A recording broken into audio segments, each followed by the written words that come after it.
शाहपुरा से बड़ी खबर है। शाहपुरा में दर्दनाक हादसा हुआ है। बाइक सवार 2 लोगों की मौत हो गई है। जयपुर दिल्ली हाईवे पर मिडवे के पास ये भीषण हादसा हुआ। गलत दिशा से आ रही निजी बस ने बाइक को जोरदार टक्कर मार दी। हादसे में बाबूलाल बुनकर और कानाराम धानका की मौत हो गई है। टक्कर के बाद बस चालक मौके से फरार हो गया। चालक बस को कुछ दूरी पर छोड़कर मौके से फरार हो गया है। हादसे के बाद हाईवे पर लंबा जाम लग गया। सूचना मिलते ही पुलिस मौके पर पहुंची। शव को मोर्चरी में रखवा दिया गया है। पूरे मामले की जांच की जा रही है। बस चालक की अब लगातार तलाश की जा रही है। तो जयपुर दिल्ली हाईवे पर मिडवे पर यह भीषण हादसा हुआ है और इस हादसे में 2 लोगों की मौत हो गई है। बाइक सवार को रॉन्ग साइड से आ रही बस ने जोरदार टक्कर मार दी, जिसमें 2 लोगों की मौत हो गई है और बस चालक कुछ दूरी पर बस को छोड़कर मौके से फरार हो गया है। हादसे के बाद हाईवे पर लंबा जाम लग गया। सूचना मिलते ही पुलिस मौके पर पहुंची। पुलिस ने शवों को मोर्चरी में रखवा दिया है और अब पूरे मामले की जांच की जा रही है। चालक की तलाश की जा रही है।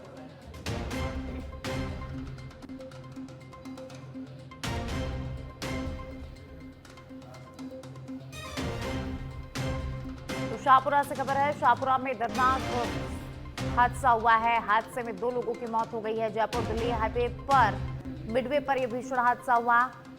गलत दिशा से आ रही निजी बस ने बाइक को जोरदार टक्कर मार दी और इस हादसे में बाइक सवार 2 लोगों की मौत हो गई है। और ज्यादा जानकारी के लिए संवाददाता कृपाल सिंह मेरे साथ फोन लाइन पर जुड़ चुके हैं। जानकारी उनसे लेंगे। कृपाल, शाहपुरा में भीषण हादसा हुआ है, 2 लोगों की मौत हो गई है। इस पूरे मामले को लेकर क्या कुछ अपडेट, क्या कुछ जानकारी?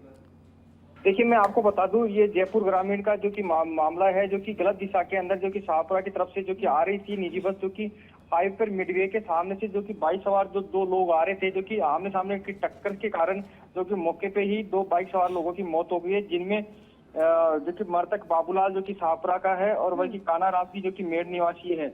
इनकी घटना के स्थल पर मौके पे ही मौत होगी। अब जो कि इनको 108 द्वारा जो कि राजकीय चिकित्सालय शाहपुरा में लाया गया, वहाँ पे पोस्टमार्टम करके सब परिजनों को सौंप दिया गया है। जी बहुत बहुत शुक्रिया कृपाल इस तमाम जानकारी के लिए।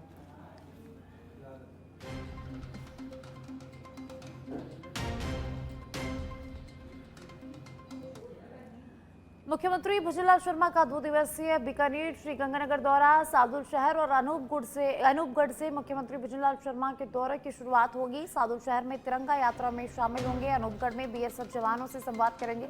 बॉर्डर आउटपोस्ट का विजिट मुख्यमंत्री भुजनलाल शर्मा करेंगे। धान मंडी में विकास कार्यों का शिलान्यास और लोकार्पण होगा। तो वहीं मेगासर में मेघूजी की अश्वारूढ़ प्रतिमा का अनावरण मुख्यमंत्री भुजनलाल शर्मा करेंगे और उसके साथ ही बीकानेर में विकास कार्यों के शिलान्यास लोकार्पण कार्यक्रम में शामिल होंगे। तो मुंदला मेमोरियल हॉस्पिटल के मेडिसिन विंग का भी लोकार्पण करेंगे। पशु चिकित्सा विश्वविद्यालय में एट होम हाई टी और ड्रोन शो का आयोजन होगा। मुख्यमंत्री भुजनलाल शर्मा यहाँ पर पहुंचेंगे। महाराजा गंगा सिंह विश्वविद्यालय में सांस्कृतिक कार्यक्रम में शामिल होंगे। स्वतंत्रता दिवस की पूर्व संध्या पर सांस्कृतिक कार्यक्रम होगा। स्वामी केशवानंद कृषि विश्वविद्यालय के गेस्ट हाउस में मुख्यमंत्री भुजनलाल शर्मा का रात्रि विश्राम होगा। 15 अगस्त को बीकानेर में राज्य स्तरीय स्वतंत्रता दिवस समारोह में शामिल होंगे। इसके साथ ध्वजारोहण के बाद शहीद स्मारक पर पुष्प चक्र अर्पित करेंगे मुख्यमंत्री भुजनलाल शर्मा। डॉक्टर करणी सिंह स्टेडियम में राज्य स्तरीय समारोह में भी शिरकत करेंगे।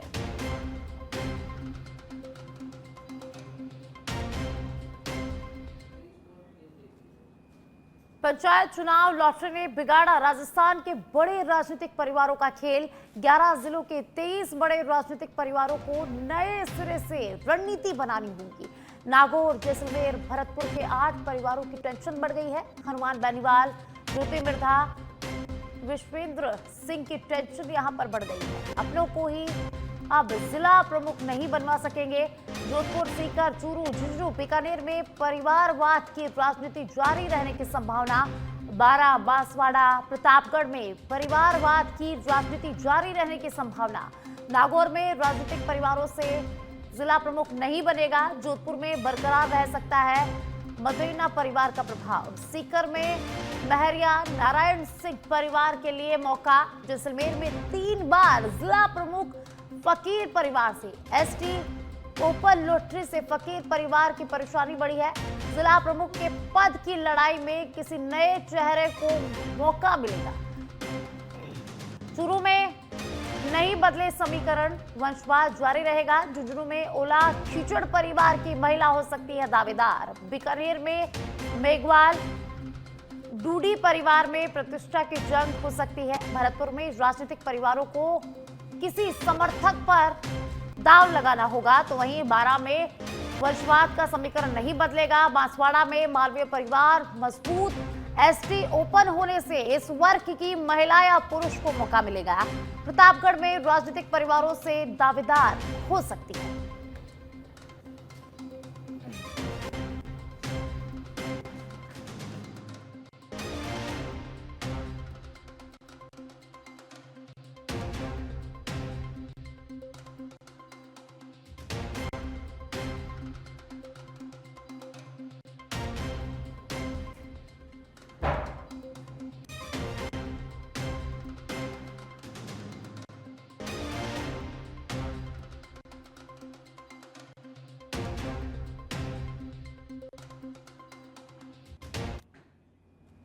भिवाड़ी के रामपुरा पहाड़ी हत्याकांड का पुलिस ने खुलासा करते हुए मुख्य आरोपी को बिहार के सहरसा से गिरफ्तार कर लिया है। पुलिस के अनुसार 22 जून की रात युवती मुस्कान को मिलने के बहाने पहाड़ी पर बुलाकर सिर पर पत्थर से हमला कर उसकी हत्या कर दी गई थी।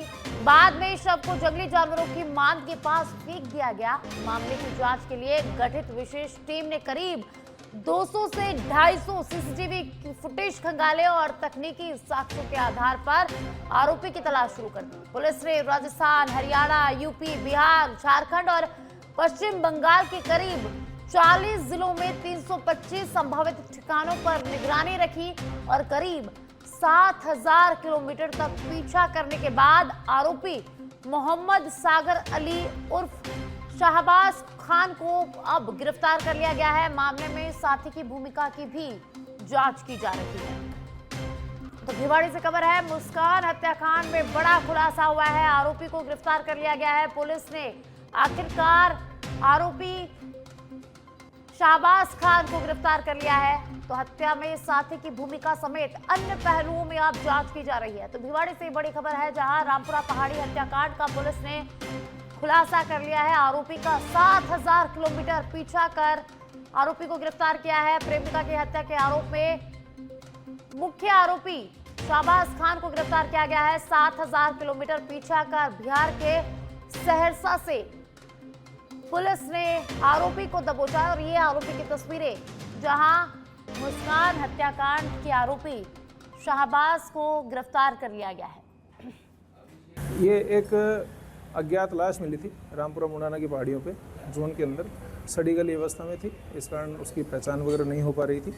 तो तुरंत जैसे ही हमें जरिए कंट्रोल रूम सूचना मिली, तो सूचना मिलते ही वहाँ पे हम पहुँचे। मामला संदिग्ध पाया गया।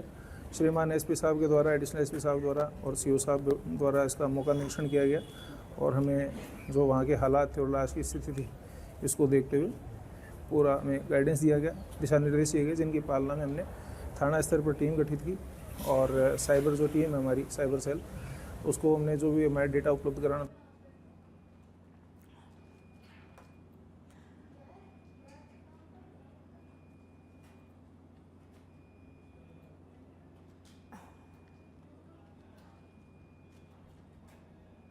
और ज्यादा जानकारी के लिए संवाददाता अभिषेक फोन लाइन पर जुड़ चुके हैं, जानकारी उनसे लेंगे। अभिषेक, भिवाड़ी में रामपुरा पहाड़ी हत्याकांड में बड़ा खुलासा हुआ है।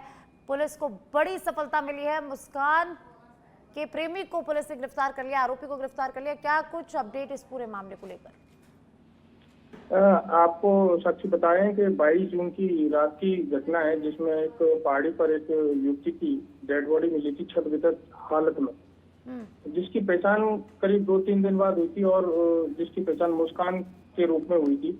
वहीं पुलिस लगातार इस प्रेमी को ढूंढ रही थी, तलाश कर रही थी। वहीं इसको अब जाकर गिरफ्तार किया है। अब पुलिस अन्य और साक्ष्यों और अन्य आरोपियों की भी तलाश करने में लगी है, जिसमें और लोग भी इसमें शामिल है, जिसमें इस मुस्कान मृतका का कई लोगों ने शोषण भी किया है, जिसको लेकर पुलिस अभी और दबिशें दे रही है, जिसमें और भी गिरफ्तारी होने की संभावना है। जी जी, तो वहीं अभिषेक, इस पूरे मामले में मुस्कान के परिजनों की तरफ से क्या कुछ बयान सामने आया, क्या कुछ उनका कहना है?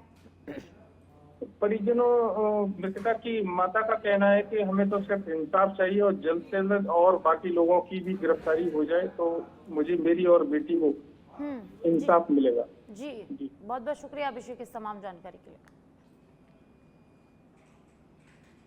बीकानेर के महाजन से खबर है, जहां महाजन क्षेत्र में फिर जिंदा बम मिले हैं। रामबाग से सुई जाने वाले कच्चे रास्ते पर जिंदा बम मिले। रेत में दबे हुए ये बम बताए जा रहे हैं और करीब 7 से 8 बम बताए जा रहे हैं। महाजन पुलिस मौके पर पहुंची। आर्मी इंटेलिजेंस को भी इसकी सूचना दे दी गई। क्षेत्र में लगातार जिंदा बम मिलने से लोगों में दहशत का माहौल।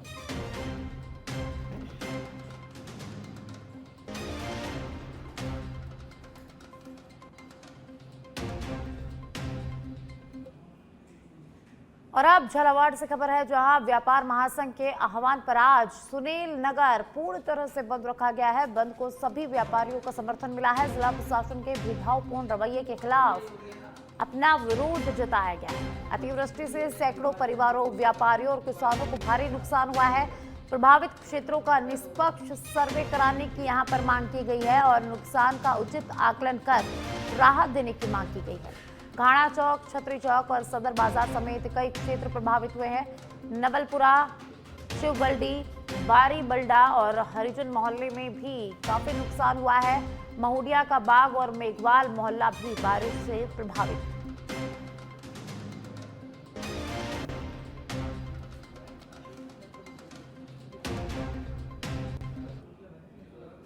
जयपुर के चोमू से बड़ी खबर है, जहां सीमेंट से भरे ट्रेलर ने ट्रैक्टर ट्रॉली को जोरदार टक्कर मार दी। चोमू के NH-52 पुलिया पर ट्रैक्टर ट्रॉली को टक्कर मारी गई और टक्कर मारते हुए अनियंत्रित होकर लटक गया।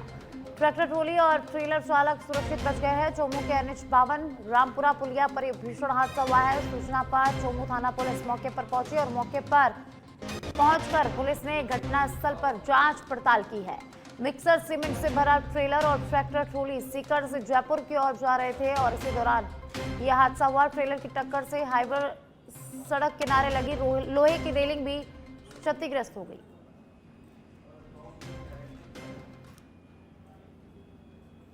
बीकानेर पुलिस की अवैध हथियारों के खिलाफ बड़ी कार्रवाई देखने को मिली। एसपी मृदुल कछावा के निर्देशन में डीएसटी सहित 4 थानों की संयुक्त कार्रवाई देखने को मिली है। बिजवाल, सदर, नाल और देशनोक पुलिस ने मिलकर बड़ी कार्रवाई की है, बड़ा एक्शन लिया है। पुलिस ने 3 अवैध पिस्टल बरामद किए हैं, 4 बदमाशों को गिरफ्तार किया है। मुनेश देवड़ा, विक्रम सिंह, गणपत राम और पवन को गिरफ्तार किया गया है। गिरफ्तार बदमाशों में 2 के खिलाफ पहले से अलग अलग मामले दर्ज है। एएसपी चक्रवर्ती सिंह राठौड़ की सक्रिय निगरानी में ये बड़ी कार्रवाई हुई है। थानाधिकारी सुरेंद्र प्रचार, विश्वजीत सिंह, विकास बिश्नोई, सुमन शेखावत की टीम इस पूरी कार्रवाई में शामिल हुई। डीएसटी एएसआई दीपक यादव के इनपुट पर पुलिस ने बड़ी कार्रवाई को अंजाम दिया है। अवैध हथियारों के नेटवर्क और सप्लाई चेन को खंगाल रही पुलिस। बीकानेर में अवैध आर्म्स के तार जुड़े होने की आशंका भी जताई जा रही है।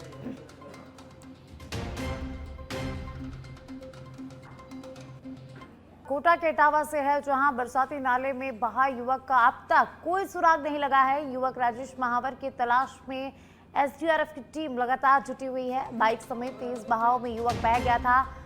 तेज प्रवाह में काली सिंध नदी तक बहने की आशंका और आज बोट से काली सिंध नदी में रेस्क्यू अभियान चलेगा। पीपलदा तहसीलदार अशोक जैन पूरे मामले में मॉनिटरिंग कर रहे हैं। बुधवार शाम से लगातार युवक की तलाश की जा रही है। कोटा के इटावा से खबर है, जहां तेज बहाव से नाले में बहे युवक का अभी तक कोई सुराग नहीं लग पाया है। लगातार एसडीआरएफ की टीम रेस्क्यू ऑपरेशन चला रही है। बीकानेर से खबर है, जहां बाली माइनर 2 स्थानों पर टूटा। 60-60 फीट का कटाव आया है। भारी बारिश के चलते माइनर ओवरफ्लो हो गया और 2 जगह से टूट गया है। बाली माइनर में 6 किलोमीटर और 12 किलोमीटर बिंदु पर कटाव आया। किसानों द्वारा मोघे बंद करने से पानी का दबाव यहां पर बढ़ गया और माइनर क्षतिग्रस्त हो गया। सिंचाई विभाग की टीम मौके पर पहुंची है। युद्ध स्तर पर मरम्मत कार्य शुरू कर दिया गया है। माइनर जल्द सामान्य करने में सिंचाई विभाग लगातार जुटा हुआ है। किसानों को पर्याप्त पानी उपलब्ध कराने की कवायद। बच्चू क्षेत्र के बुरासर वितरिका का ये पूरा मामला है, जहां माइनर 2 जगह से टूट गया।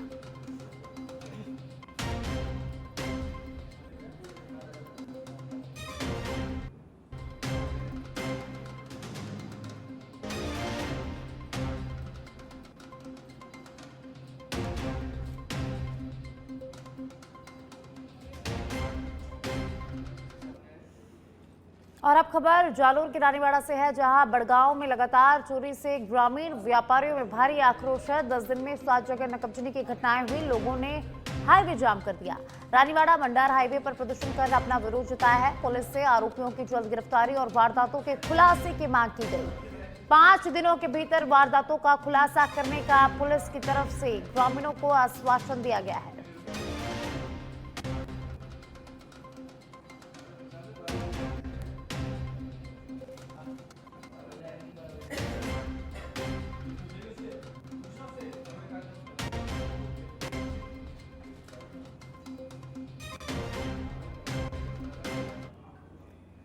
और अब खबर बीकानेर से है, जहां गंगा शहर में युवक पर दिन दहाड़े जानलेवा हमला हुआ है। कोचर सर्कल पेट्रोल पंप के पास 8 से 10 बदमाशों ने युवक को घेरा और लाठी, डंडों और लोहे की रोड से युवक की बेरहमी से पिटाई की है। जानलेवा हमले की पूरी वारदात सीसीटीवी कैमरे में कैद हो गई। मारपीट का वीडियो अब सोशल मीडिया पर तेजी से वायरल हो रहा है। परमेश्वर सूरी ने गंगा शहर थाने में मामला दर्ज करा दिया है। 10 से 15 लोगों पर मारपीट और जान से मारने की धमकी का आरोप लगाया गया है। हमले में सिर, आंख और पैरों में युवक की चोट आई। पुलिस ने मेडिकल कराया। सीसीटीवी फुटेज से अब आरोपियों की पहचान की जा रही है।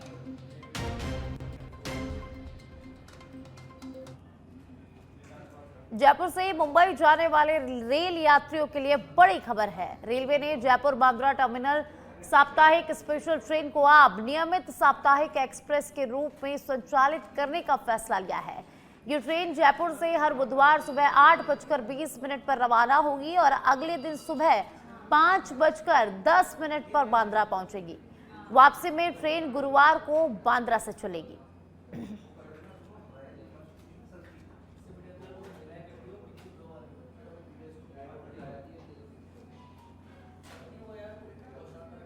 जयपुर से बांद्रा के लिए चलने वाली गाड़ी संख्या नंबर 09723/24 जो कि वीकली चलती है, उसको अब टीओडी से रेगुलराइज करके परमानेंट कर दिया गया है। वो अब अपने परमानेंट नंबर से फ्यूचर में रेल सेवाएं प्रदान करेगी, जिसका नंबर 19723/19724 है। यह परमानेंट सर्विस 26 अगस्त से शुरू हो जाएगी।